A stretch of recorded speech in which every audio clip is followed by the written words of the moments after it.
여러분은 이직에서 어떤 질문이 가장 난처하고 어려우세요? 아마 이런 질문들 아닐까요?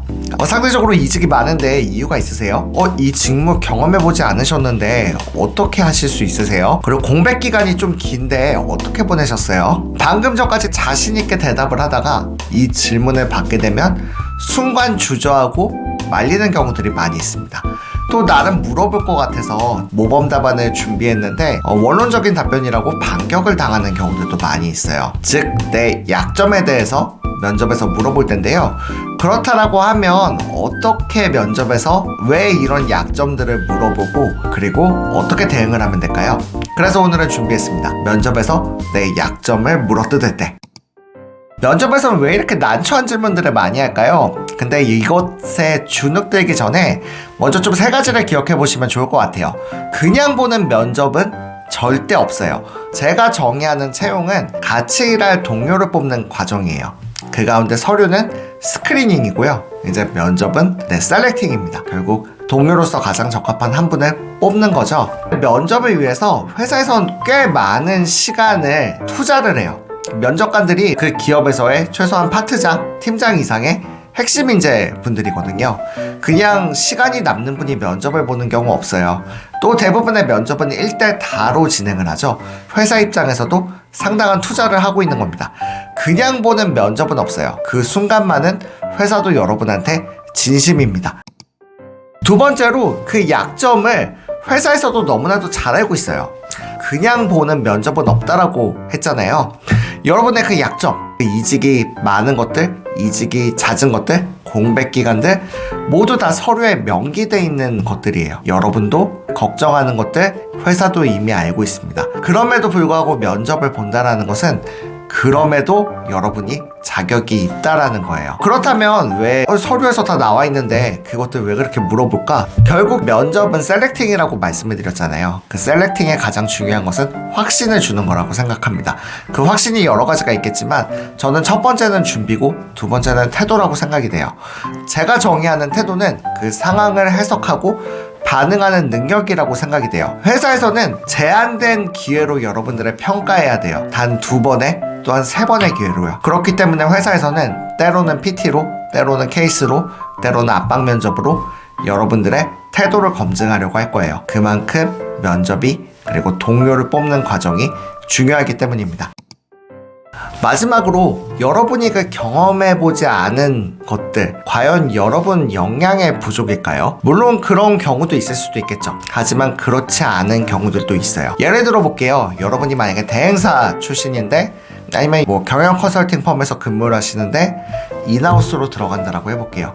그렇다고 하면 아무리 뛰어난 인재가 여러분 대행사에 있다라고 해도 인하우스 펌에 있다라고 해도 또한 엄청 큰 세분화된 대기업에 있다라고 해도 아무리 뛰어난 인재가 온다라고 해서 그 업무에서 조금 더 좋은 성과를 낼 수는 있겠지만 그 업역을 확장시킬 수는 없어요. 왜냐면 그것은 그 부서의 R&R 그리고 회사의 R&R이기 때문입니다. 때문에 여러분이 그 질문을 받았을 때 이걸 나의 부족함으로 해석하기보다는 그 직무, 그 회사에서 경험할 수 있는 경험의 한계로 말씀하시면 될 것 같아요. 제가 이렇게 약점에 대해서 왜 약점이 되지 않는지에 대해서 말씀을 드렸는데요. 그럼 그건 그거고 어떻게 답변해요? 라고 물어보신다면 저는 첫 번째로 상대방, 즉 면접관의 시선을 인정을 해주세요. 왜냐면은 면접관은 그 경력기술서에 적혀있는 팩트를 기반으로 질문을 했습니다. 그리고 당연히 해당 산업군의 경험도 많고 또 저희보다 나보다 연차도 전문성도 뛰어나겠죠. 그렇다라고 한다면 저 그거 아닌데요? 저 그거 해봤는데요? 그거 저 못했지만 잘할 수 있는데요? 이렇게 하기보다 그 면접관의 시선을 인정을 해주세요. 즉, 보신 것처럼 저는 해당 산업군 경험이 없습니다. 저는 그 해당 직무에 대한 경험이 없습니다. 이 인정하시는 걸 두려워하지 않으셔도 되는 것은 그것을 이미 다 알고 있으니까요. 그리고 두 번째로 그렇게 인정하신 다음에 이제 내 유사 경험을 어필을 하세요. 내가 아무런 근거 없이 잘할 수 있다라고 하는 거 공허하고 설득력이 없습니다. 대신에 제가 이것들을 경험하지는 않았지만 제가 이런 다른 직무들을 경험을 해봤습니다. 제가 해당 산업군에 근무를 하지 않았지만 제 산업군에서 이러이러한 직무들을 수행해본 적이 있습니다. 그렇게 유사 경험들에서 공통점들, 그러니까 면접관이 물어봤던 질문과 내가 기존 경험해봤던 직무의 공통점을 뽑아내서 그 부분들을 셀링을 하시면 좋을 것 같아요. 만약에 같은 영업이지만 산업군이 다르다. 그럼 뭐 B2B라는 접점이 있다라고 하면 B2B에 대한 것을 어필할 수 있고요. 네, 그리고 내가 직무가 유사 직무로 변경이 됐다라고 하면, 아니면 내가 뭐 파트너사로, 아니면 내가 더 상위 회사로, 아니면 하도사로 간다라고 하면 그 유관된 경험, 내가 즉 다른 경쟁자, 여기서 경쟁자라고 하면 그 가장 매력적인 사람은 해당 산업군의 경쟁사에서 그 업무만을 쭉 하셨던 분이겠죠. 근데 내가 만약에 그렇지 않다라고 한다면 그 사람이 경험해보지 못한 여집합, 그러니까 내 교집합이 아닌 부분들은 어떻게 여러분들이 어필하시느냐에 따라 나의 차별점이 될 수도 있습니다.